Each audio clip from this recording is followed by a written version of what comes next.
Every contract is different from the next, and what you're trying to achieve is always different. So provisions always vary from contract to contract, but the key provisions that I like to put in every contract all across the board, one is, governing law. So, if it's in California, I always put California, or I usually, even if it's in other states, I usually put California because we're familiar with the laws of this state, and we want to make sure that there is no surprise in what state ends up being the governing law.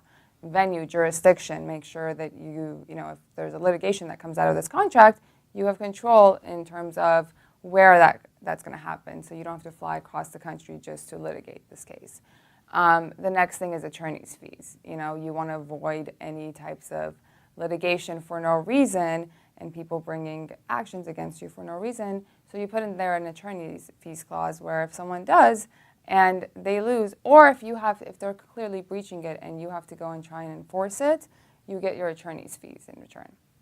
And the next thing is, in a lot of contracts, I like to put confidentiality, especially when the terms of the deal are sensitive. So I put in a confidentiality provision where the other person can't go and publicly talk about this contract and the terms, especially if it's a settlement agreement.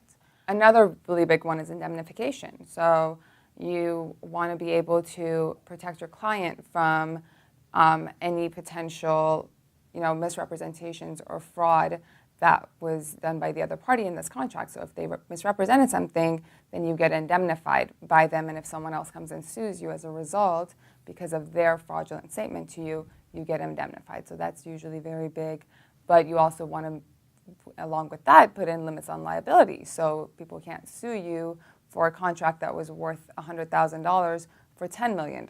So you want to put those limits on liability and make sure that, you don't ever end up, especially if it's an asset purchase agreement or any kind of a sale, and you're the seller and you get only $100,000 or $50,000, but then they can sue you for up to $10 million. That's a big problem. So you want to limit it to the money that was involved.